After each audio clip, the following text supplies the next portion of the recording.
When writing a statement of purpose for a scholarship application, it's very crucial to convey exactly who you are on paper, what skills you have, what experiences you have, and what sets you apart as a good candidate for that particular scholarship or for that university admission, which is one of the most daunting tasks, really, if you ask me, because you have to really think through exactly who you are and what you want to put in on paper and introduce yourself to someone who has never met you before and let them know that you're the best candidate for this particular program, and they can go ahead and keep reading your statement of purpose or your motivation and be able to grant you an interview or maybe a place in their university or in their scholarship. So this is one of the most frequently asked questions as to what is the core of an application for you to be able to get into any particular scholarship. So really,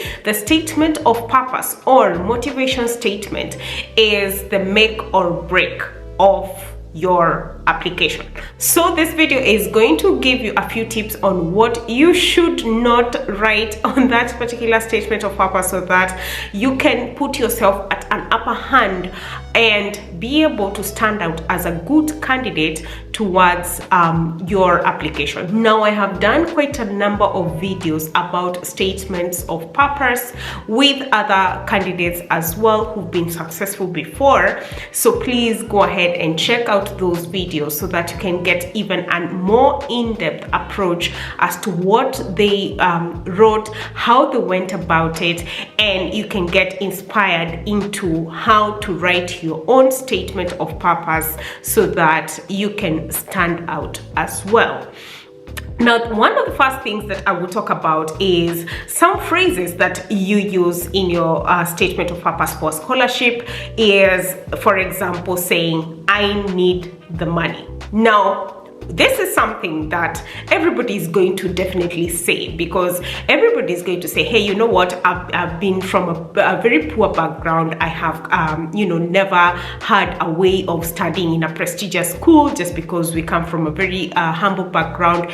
Everybody can easily say. So instead of using such statements to show that, quote unquote, you have come from a humble background, or you are poor, or maybe you are applying for a scholarship due to financial reasons, one of the things that you can say is how you have been able to overcome despite coming from a humble background. Because one of the things that the scholarship committees will be looking for is a candidate who is strong enough to be able to go into the program and earn good skills and good knowledge base that they can be able to use for their own good in the future, and they can be able to utilize this even maybe for future projects, or maybe go back to their own home countries and be able to be agents of change. So one of the statements that you really need to avoid on your motivation statement or your statement of purpose is that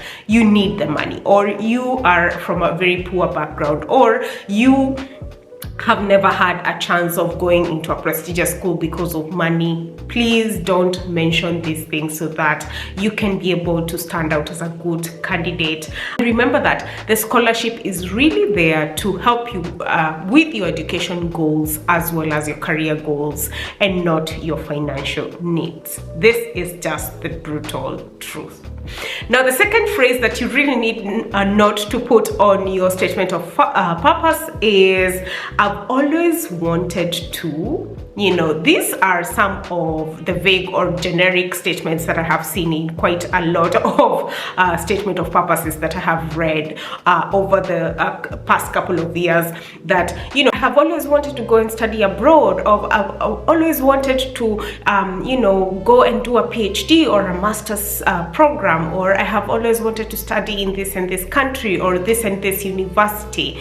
This is one of the most vague statements that you can actually use, because everybody, again, can be able to say that they've always wanted to, and no scholarship committee is going to just accept you just because you've always wanted to improve your studies study, or you've always wanted to further your studies, or you've always wanted to study in country A, B, and C, this is not something that they are actually looking for. So instead of writing statements like that, what you can say is that, provide reasons for your scholarship application. Instead, explain the origin of your interest and how it has developed over time that sets you apart as a good candidate, and the reason as to why you really do think that studying in institution A, B, C, or D, or studying in program A, B, C, D sets you apart into improving your skill set or your knowledge base overall.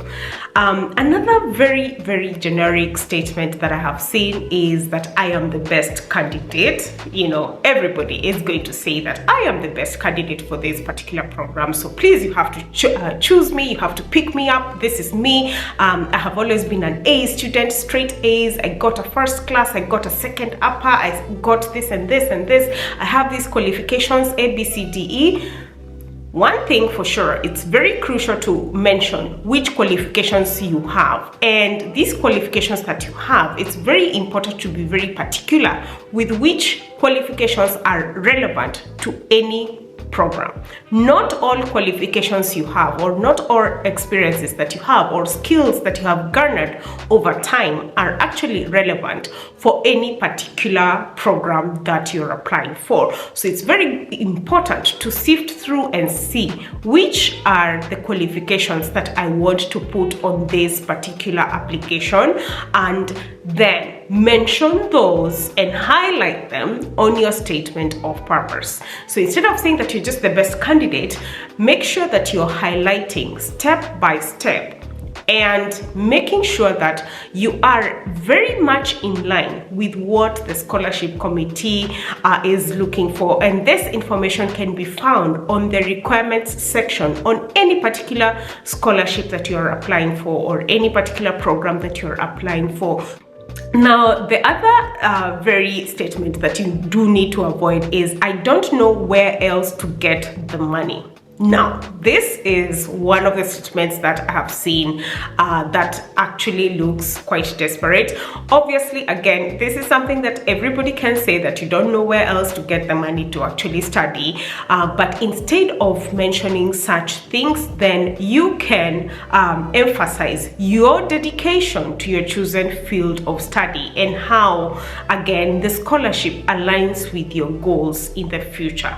Because really, we understand that the scholarship is a tuition waiver, if you may, or it's an insurance waiver, 100%, or some of them which might be halfway, whereby you have a halfway scholarship and the other half you are actually paying for yourself. So instead of saying you don't know where else to get the money, then go back to the first thing that I said, that you would want perhaps this particular scholarship program to help you towards your career goals that are very much in line again with the particular program. Another statement that is very important to avoid is, this scholarship would be nice to have.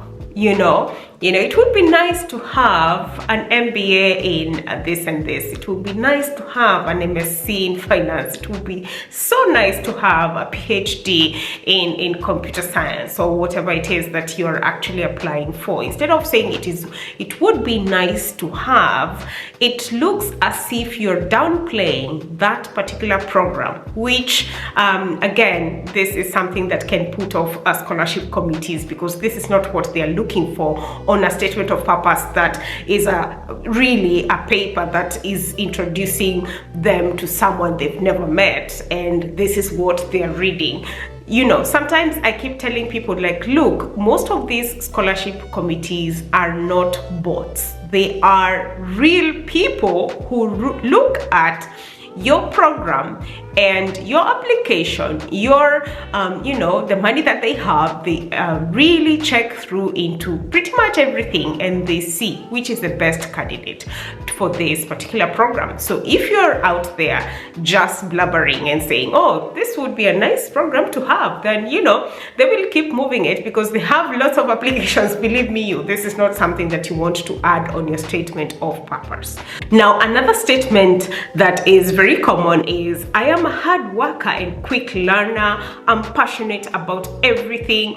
And you present yourself as a jack of all trades, or if you may, a Jacqueline of all trades. Now, when you present yourself as a Jacqueline of all trades, it means that you're not very laser focused on this particular program. It means that maybe you look as if you are all over the place, and it's okay to be a Jack or Jacqueline of all trades. However, make sure that you're narrowing down to the exact thing or the exact field that is setting you apart for this particular program. It's okay to have so many skill sets. It's okay to have so many certificates. It's okay to have so many experiences, but what is relevant to any one of the program should be put in a way where it is very clear that you really are laser focused on this one program and not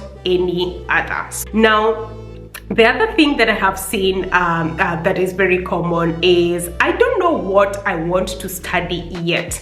Now, the scholarship committees typically seek applicants with clear goals. So if you don't know what you want to study yet, this is also another red flag, which is pretty much the opposite of being a jack of all trades or a Jacqueline of all trades. Now, if you seem as if you also don't know exactly what you want to study, this is something that can be a turn off on the statement of purpose that you're writing. So you also need to be very clear about what you want to study. So think about it. Take your time to think, what exactly is it that I want to be? What exactly is it that I'm bringing to the table? What exactly is it that I'm thinking of doing in the future? Is it a PhD? Is it that you want to work in any particular country that you're going into, in any particular continent, perhaps maybe in Europe? What exactly is it that you're looking towards doing that makes you a good candidate among all other global applicants? Because that is something that people also do not remember, that this is a global application, so you need to be very careful about it as well. Now, another thing that I have seen is I'll pay back the scholarship if I don't achieve my goals. Now, promising to repay the scholarship in the first place is something that you really put yourself in a very precarious situation, because in case something happens and you have to actually pay back the scholarship depending on the contractual agreements that you have, then this is a very precarious situation to put yourself into. However, this in any case in the first place should not be on your statement of purpose, because you're promising to repay the scholarship if you don't meet your goals, and this sounds very insincere. Instead, express the dedication that you have towards succeeding, and the determination that you have towards succeeding, because despite what might happen along the way, this is not in your place to say that you can pay for this particular program, because what if in reality it becomes that you need to actually pay for it, and then you're not even able to pay back this scholarship. So one other thing that I have seen which is very dishonest is how people actually write statements of purpose that are not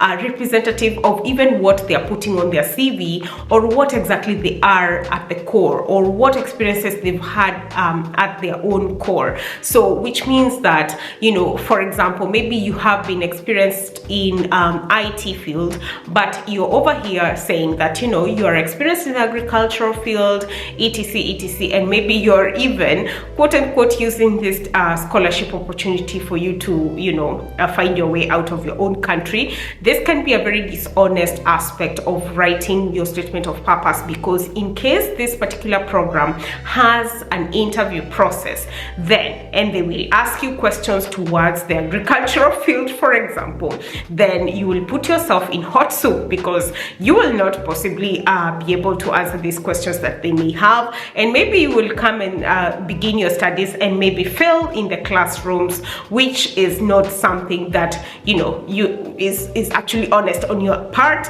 and is not a good thing eventually for you. So it's very important to make sure that what you're putting on your CV, what you're putting on your statement of purpose, and what you are actually doing is very honest of you, so that you are successful. Because remember, the application procedure is just one of the things that you do.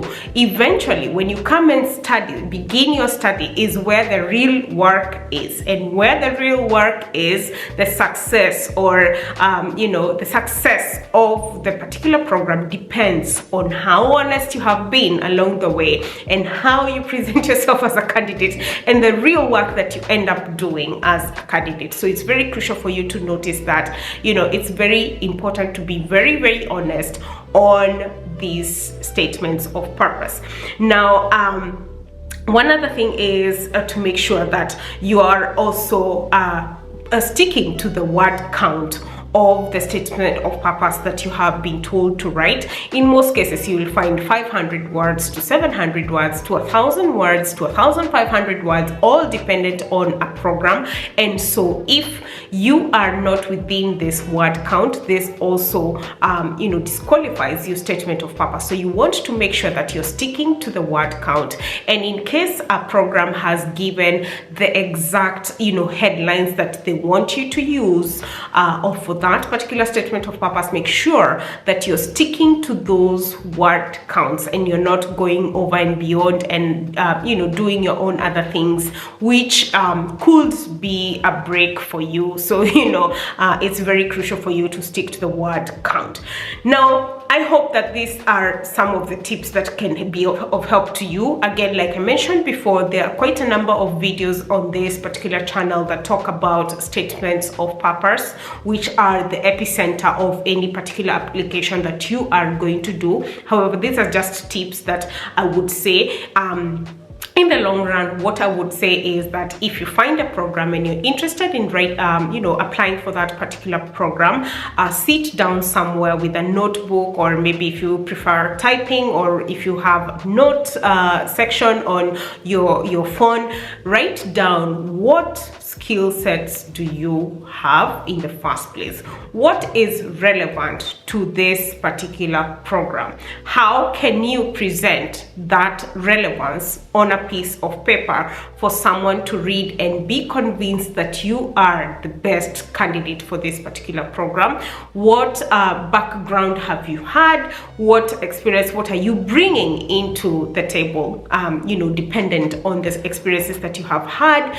And again, putting this in words, in 500 words, like I keep on saying that, especially if you're coming from the African continent, we tend to speak a lot, and we think that speaking a lot, how we speak is how we should write. However, it's very important to sit down somewhere and narrow down and make sure that you're writing in the exact words that you have been told to write, and present yourself as a good candidate towards any particular program. And I do hope that this information would be helpful to you and your application. And once again, I'm always here rooting out for you. And if you have any questions, please post them on the comment section below, and let me know how it goes with your statement of purpose. And I do wish you all the very best in this journey.